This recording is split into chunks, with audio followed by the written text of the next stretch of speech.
try to do is actually, we have so little time, but I wanted to introduce the panelist.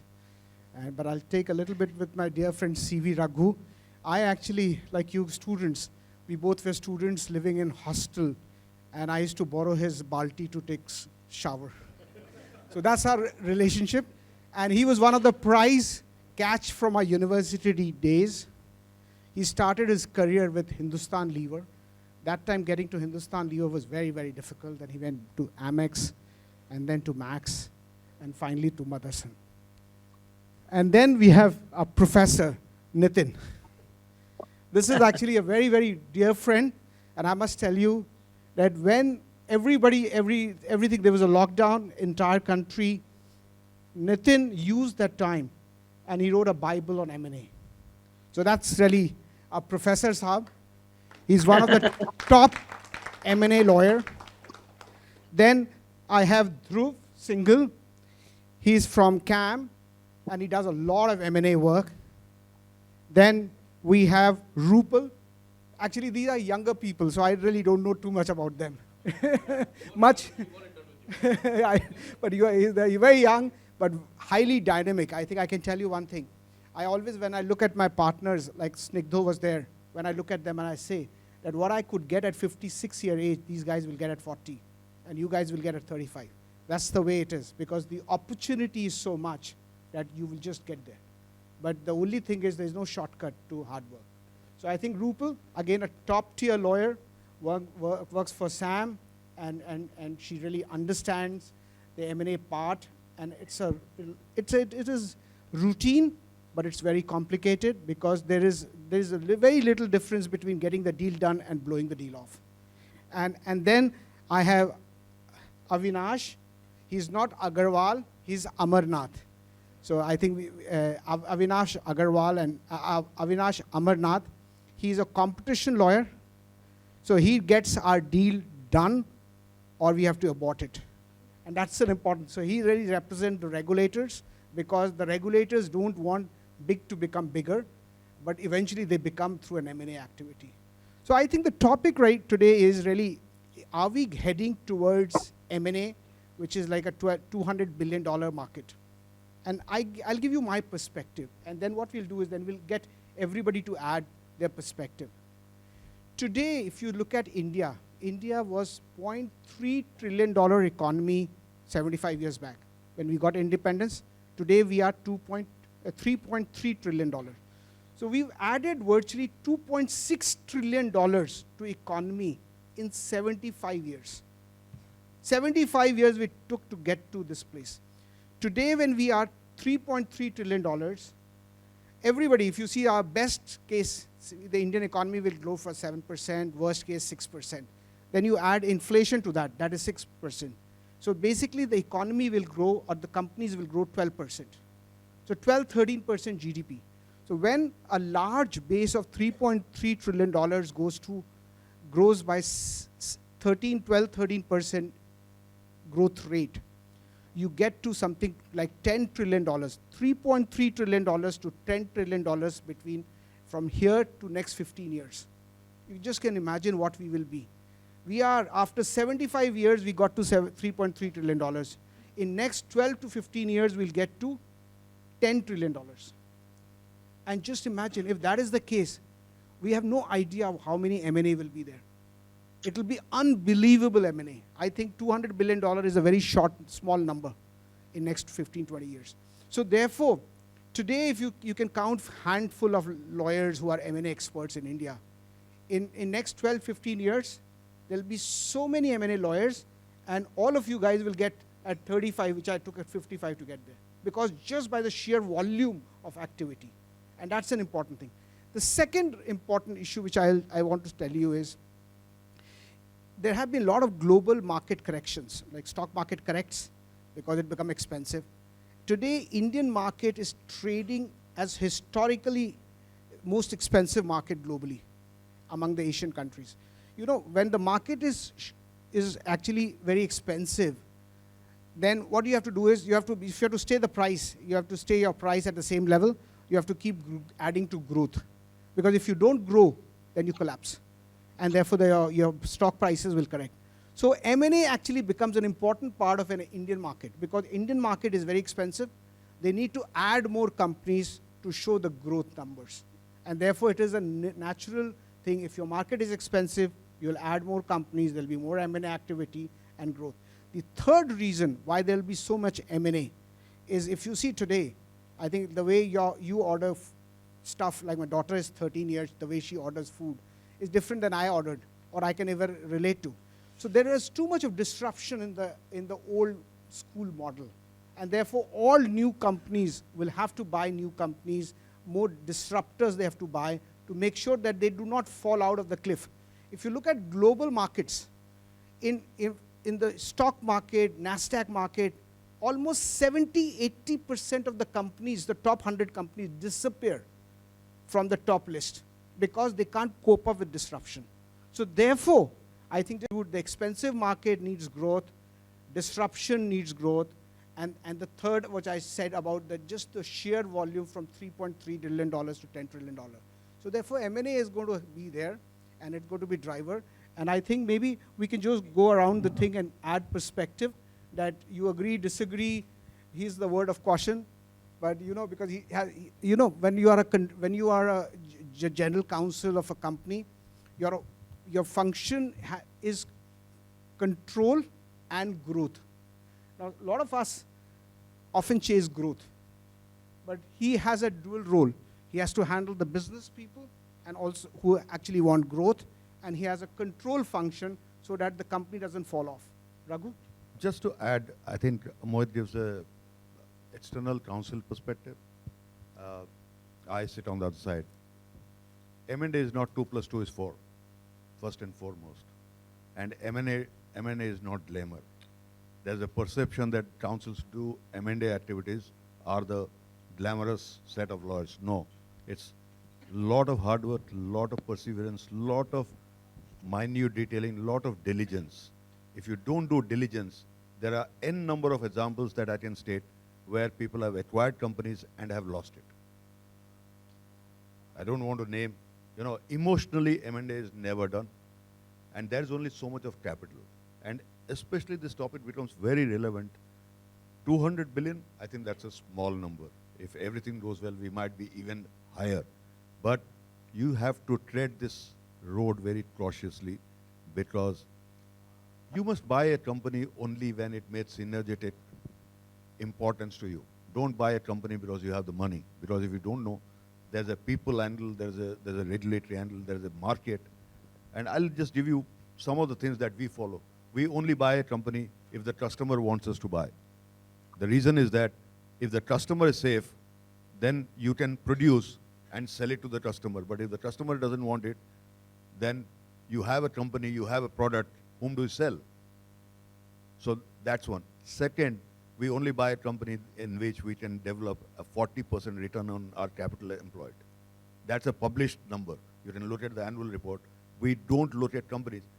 I'll give you an example. About 5 months back, we left a deal on the table, which would have doubled our size of the company.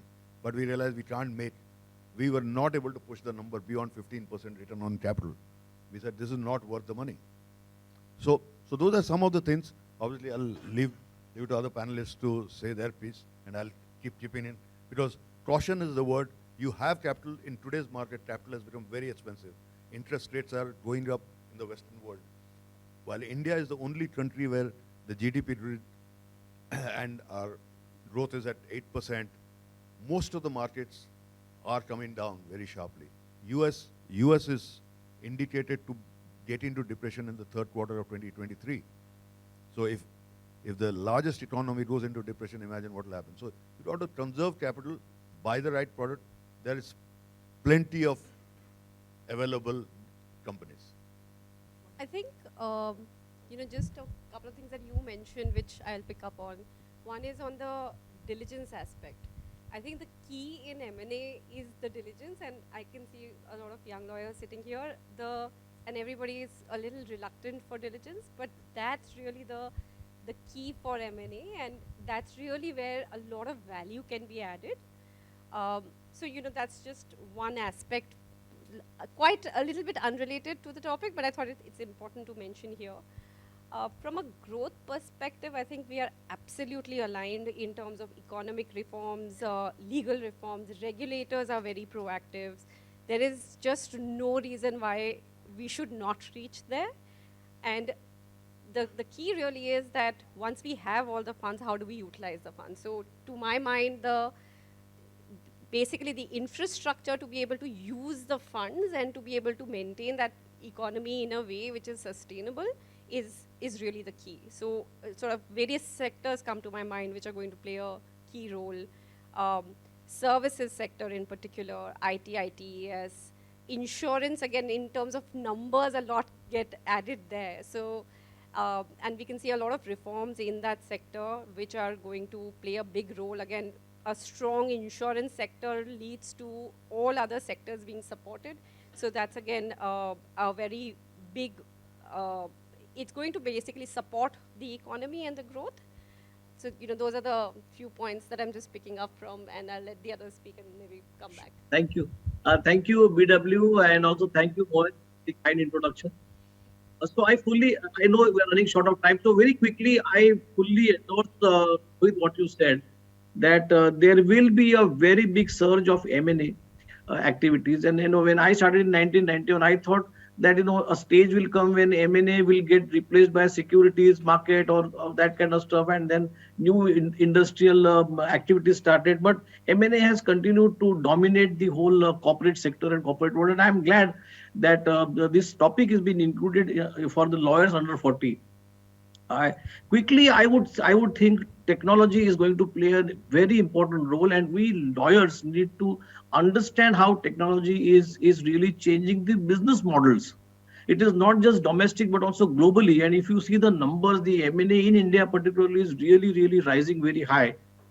So we as lawyers, to my mind, we really need to not only understand finances but new business models, for which we'll need to understand businesses. We'll need to understand technology, how technology gets intertwined, and how different business models emerge.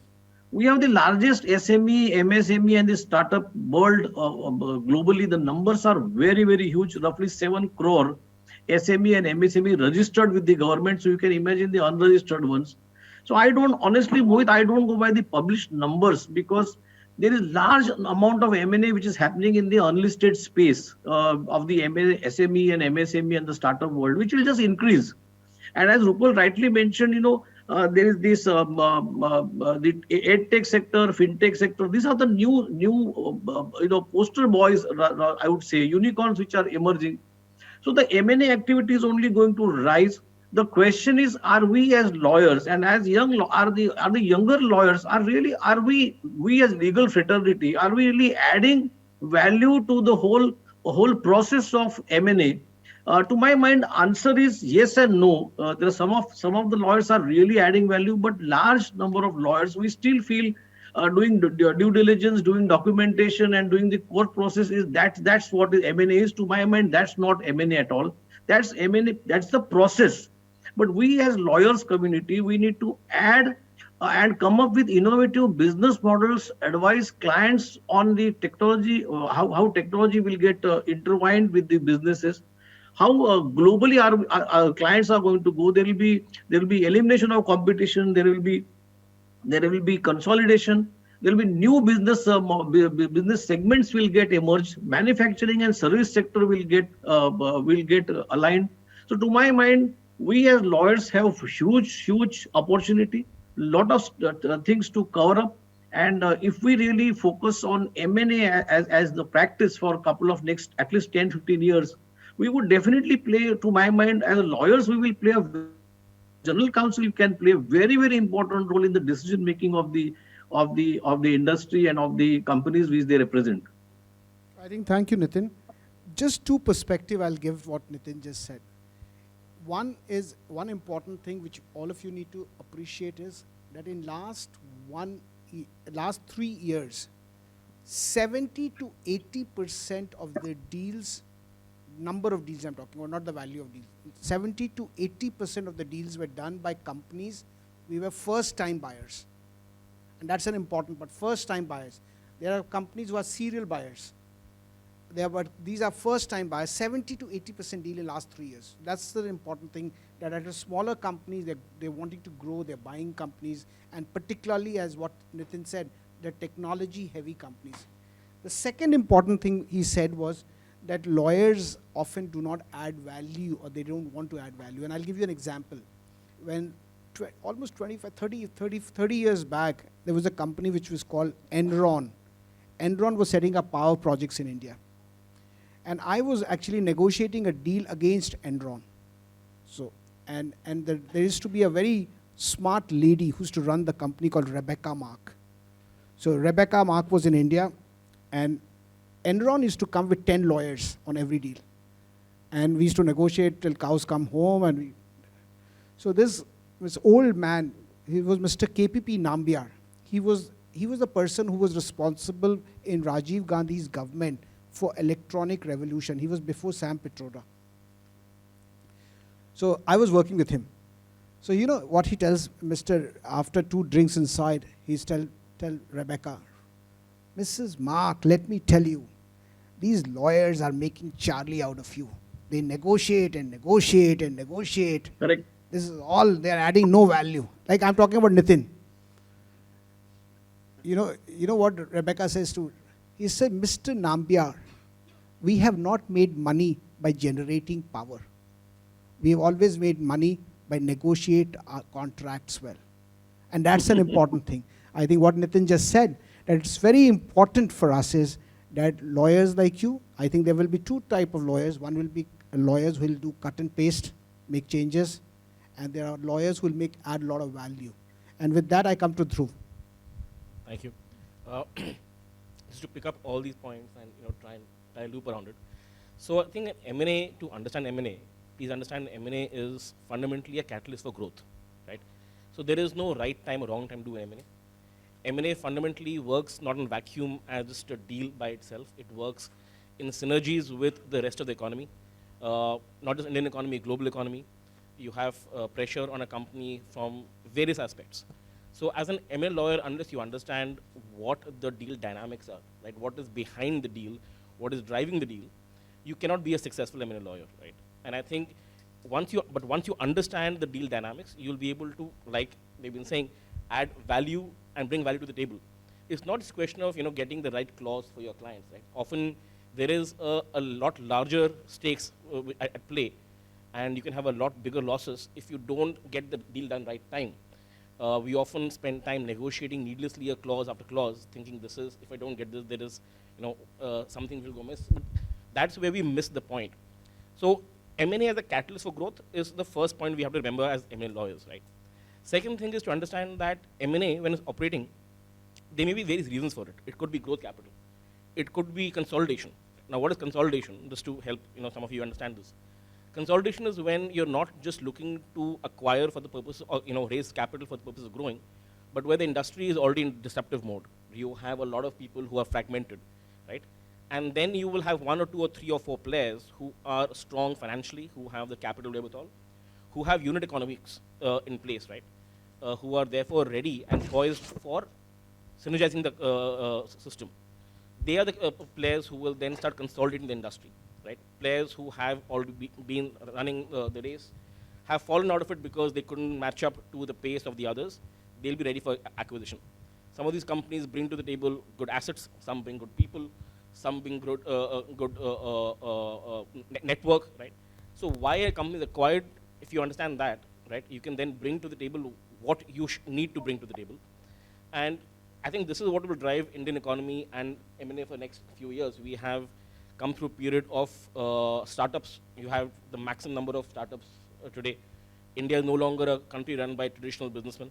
You have new age entrepreneurs who are bringing disruptive technologies to the forefront. It's forcing companies like Reliance and Tata's to expand their horizons. They're acquiring companies which are no longer in the traditional space only. New age sectors, like Roopal said, whether it's fintech, whether it's insurance tech, whether it's med tech, whether it's sustainable energies, whether it's ESG. Using M&A across sectors, that's because that's need of the hour. So once you start consolidating, once you start having these, you're forcing people to go out there and look to grow. Because if you don't grow through acquisition, you'll be growing through putting capital yourself and through a long-term process. The race is too fast, that's when people lose out. So M&A will necessarily happen. I don't think there's any scope of M&A to not happen, whether it's a declining economy, it's a recessionary economy, or a growth economy. Question will be what type. The reasons for the M&A will change, the necessities will change, but M&A will happen. I think absolutely correct. But let me give you just one or two things which Dhruv mentioned, and let me add few things. If you look at last 2, 3, 4 years, what really types of M&As have happened?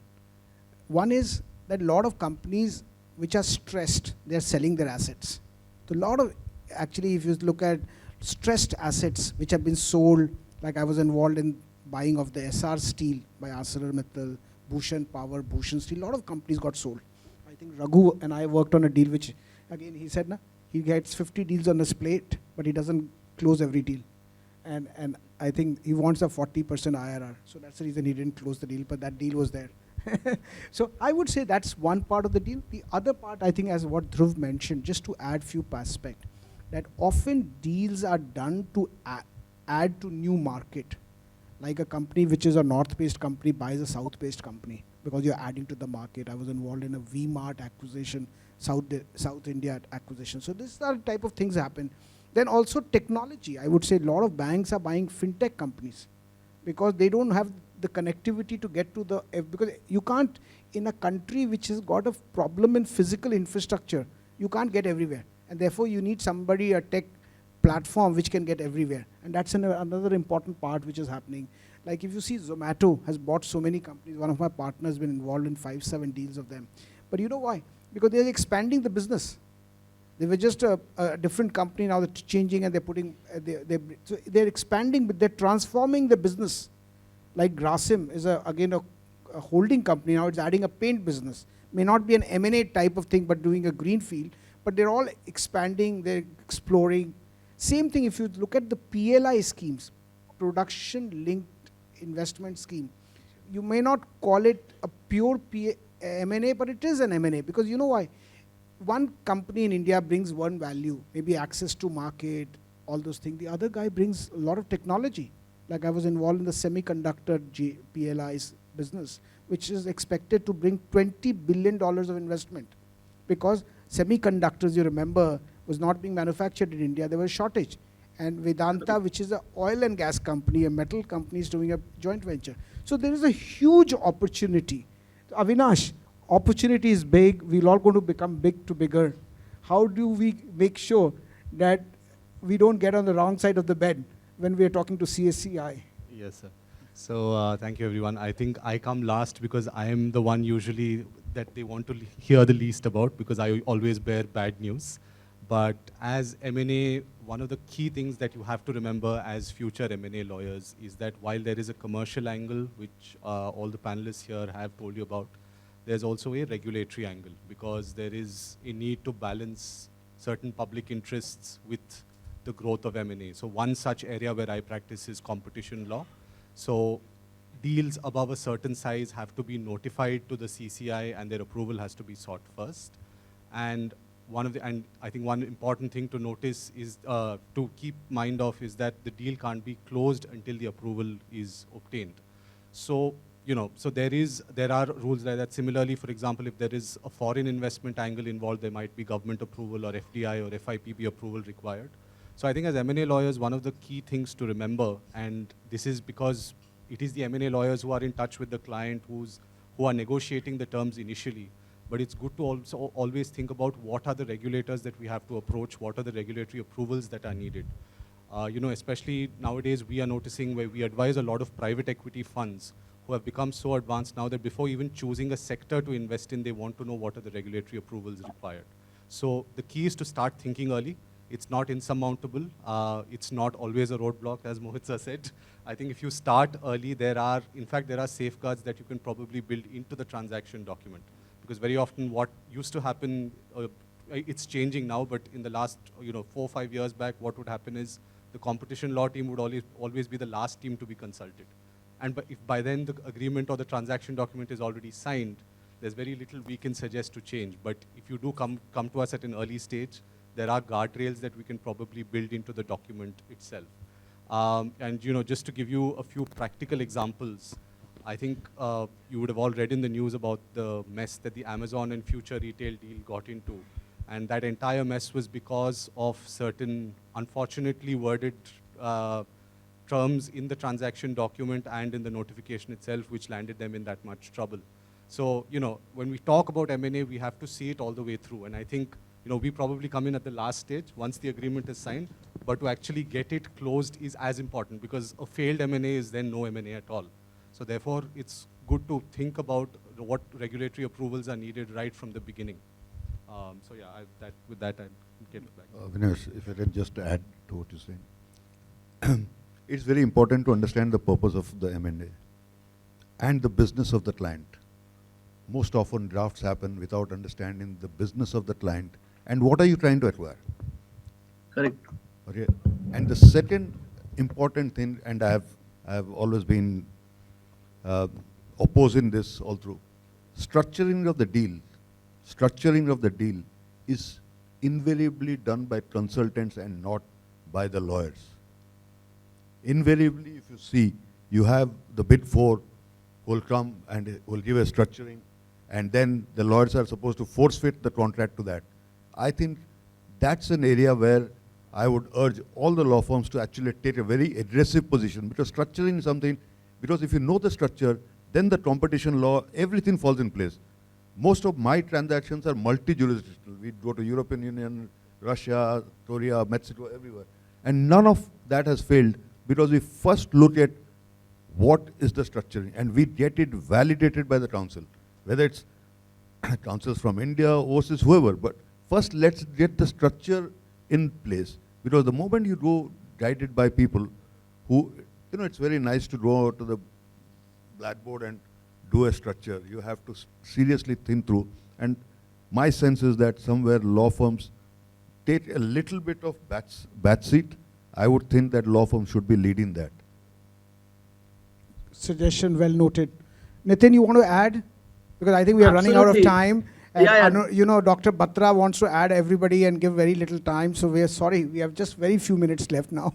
So very quickly, I absolutely fully agree with the last two speakers when they said that, look, the lawyers, Mohit, I know I'm talking to the young lawyers. Therefore, I want to speak my heart to them, saying that, look, gone are those days where lawyers were supposed to only do due diligence and prepare documentation. And our role is to come, as my previous speakers said that, and our role is to come at the end when the deal was structured. I'm saying no. We need to change that. We need to really be part of the management team in structuring the deal. Not only in structuring the deal, in conceiving the deal. I would love to see young lawyers becoming one day CEO or chair or leading companies actually as business lawyers, as the business people. For that, we'll couple of things. We need to really understand, as I said, technology. We need to understand business models. We need to understand global business culture also, because last week I was in Germany and I saw a lot of different cultures being developed there for businesses. So we need to not only know the legal part of it, but we need to know finances more importantly, and we also need to see how globally business models are emerging. See, today, if you take an Amazon or any e-model, tech sector, high-tech sector, if you take entertainment, you take fintech, these are all multi-layered business models with technology and with different partners from global different jurisdictions. Now, how do you structure the business model? That's important. So as lawyers, if we understand the structuring of the business models, only then we will be able to help them in consolidation. Only then we will be able to help them grow in different markets. So if we are part of that core discussions, trust me, we will really play a very important role, and not only important role, because we understand how to get the deals done. M&As would be faster to implement, and the results would be much more faster. Mohit, I have spent all our life in helping the commercial discussions on the structuring, not just doing the technical due diligence and drafting the term sheets and documentation. Actually, the important thing is, I think what Nitin just said, the opportunity is too big. You can close your ears when you're on a negotiating table. You can close your ears because you can say, hey, this doesn't involve law, so I will not contribute. Or you can participate. What is important is, when you are a small $3 trillion economy, the opportunities are limited, the chances of you being trusted advisors to Yes. your clients is very limited. But when 80% of M&As are done by first timers, the opportunity is too big. So all of you at 35 years can be trusted advisors to 5 people. In our generation, there were only a handful of companies. So I would say, ready to conclude, now my time is up, that the opportunity is way too much. But remember one thing, when there are great opportunities, everybody does not benefit. So don't get into that impression that everybody will benefit. They're going to be a free for all. The best will become better and the worst will become worse. And that's an important thing. So the difference between average worker and very hard worker is a lot of difference. But the quantum benefit is also too much. So work hard and you can achieve what all of us achieved at 55. That's the important opportunity. And you can do much better because by the sheer experience. And with that we come to an end. I think I'm sorry we have very little time and we are still 5 minutes up. Thank you very much. Thank you. Thank you.